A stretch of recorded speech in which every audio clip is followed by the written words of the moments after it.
Let's get into this one, and it's making sound effects in time for Halloween. You want to make creepy sound effects, Halloween sound effects, bone-crunching, blood-curdling sound effects. Well, the first thing is to get yourself some reverb. You definitely got to do that.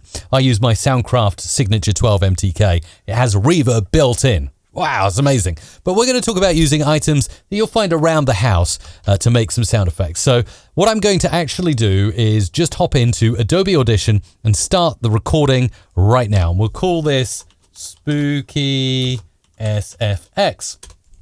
And the first thing, notice I've got spectral frequency loaded up there as well, so I can really see what's going on. First item, and we're going to grab orange items. We want to make the sound of stabbing. So I have, look at that. That is, I believe, a tangerine. Okay, a tangerine. And I'm going to try not to stab myself as I do this and put it in front of the microphone. This is really, really bad trying to do something like this. And I'll remove the pop filter as well, so we get a nice, clean stabbing sound. And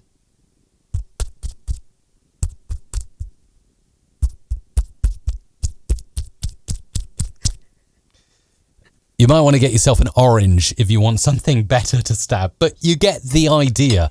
Now, crunching bones with carrots. Yes, carrots. Look, I use, this is Wobbly Veg approved, this tutorial. That's not the wobbliest carrot I've seen, but anyway. You want to crunch a bone?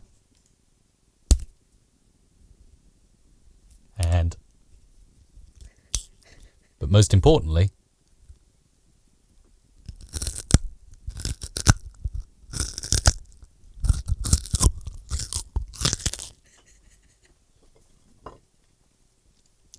that's the second sound effect. Next one is help. And the final one requires my beautiful assistant, Isabella, to do a blood-curdling scream. You're a pro. Okay, let's see what kind of stuff we got together in the spectral frequency display of Adobe Audition. That's Isabella. That's me. I'm just going to trim this down. So we got just what we need here, just the basics, and that's everything. All right, let's have a listen, and we'll see how we can process these sound effects to make them sound even better. So here's the kind of stabbing effect. Let's make that really loud and isolate that further. So I'm going to normalize this. That's some serious stabbing towards the end, isn't it? Ooh! And then we got crunching the bones. And then, of course, that's like super scary. And again, we're gonna put some sound effects on here to really spook them up. Then that's like a ghoul, and this is Isabella. Look at those frequencies in Isabella's scream running right through spectral. That's an insane kind of wow. It looks like a bunch of cars like parked next to each other.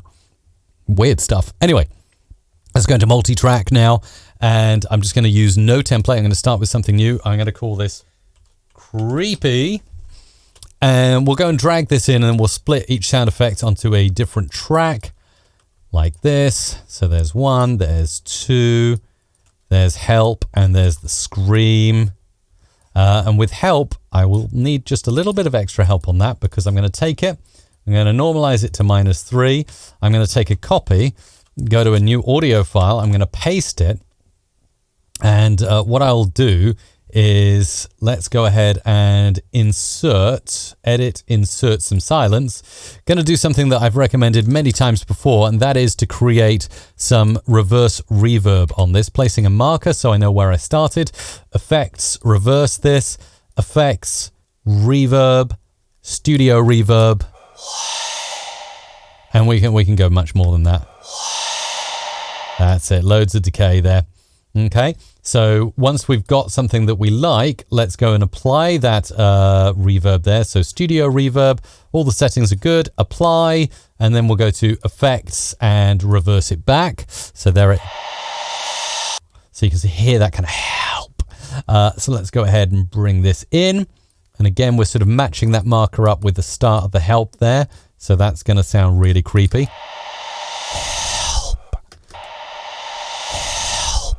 And then if we go over to that track in particular and we put on some more reverb just to really jazz it up. This is a CPU intense reverb. Let's try that. So we could use something like that, or we can use ethereal, seems quite good. That's nice. That's like a spooky ghoul. And if you want to keep it short, you can cut off a little bit and just do a nice fade in here. So you get...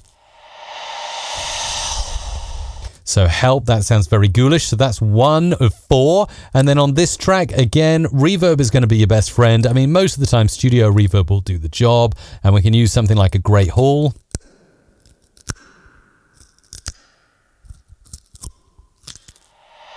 And you can actually go ahead and if you want, you can increase the volume on some of these sound effects to really make them pop.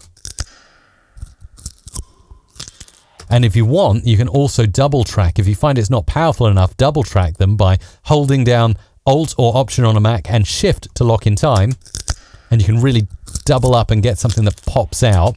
And if you really want to as well, you can triple track something. This works really well, really effectively with sound effects when you're just not getting what you need from something. You can triple track it like this. And what I'm actually going to do is hold down Shift, move those onto their own tracks. And then I'm going to go ahead and pop on something like maybe a bit of modulation onto one track. And maybe on another track, I'll add on a little bit of, let's go for a phaser or something. Zed Leplin is one of my favorites due to copyright reasons. Left and right. And then let's see what we get. Let's play. Just thinking about it. I think we might have blown the CPU. Yeah, we've blown the CPU on that one. It's not playing the game with too many tracks there to take into account. Oh, there we go. There you go. That sounds really freaky, doesn't it? And then this stabbing, what I'm going to do with the stabbing track is I'm just going to really compress it to really bring it out because, you know, that's going to just make it sound from, you know, me getting a pair of scissors into a tangerine to actually some serious damage being done. Push the ratio right up. You can probably go up to 8. Use a limiter if needed. And let's play this back. Again, a bit of a delay on playback because I'm using lots of CPU intensive effects.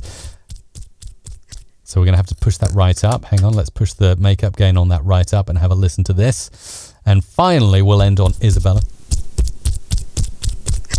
That's really, really freaky. And then finally, Isabella's going to end it off with a big scream. And again, I might go and use modulation here to really pop it out, along with, of course, a little bit of, let's go for reverb. And actually, I was thinking, because I went into the special menu as well, let's go for vocal reverb large. But I'm also thinking about a tiny bit of distortion on here as well. Only a tiny bit, and you can just whack this up just a tiny bit over here. And we get, let's play this. And then we'll go back to the start and we'll play everything. It's really struggling, this CPU. Oh yeah, I like that. I like that. Distortion and everything. So from the start, we've got stabbing, a beautiful tangerine here, which sounds like this. Ready for it? Come on, CPU. Do the job. You know you can keep up. Then crunching bones with a carrot. A ghoul. And a screaming witch. Screaming witch. And that is exactly how you make those crazy sound effects playing underneath me with household items and just people you can grab around your house. I thoroughly encourage you to do it. Go and create some scary effects for Halloween and have fun while you're doing it. Thumbs up. Subscribe for more. MusicRadioCreative.com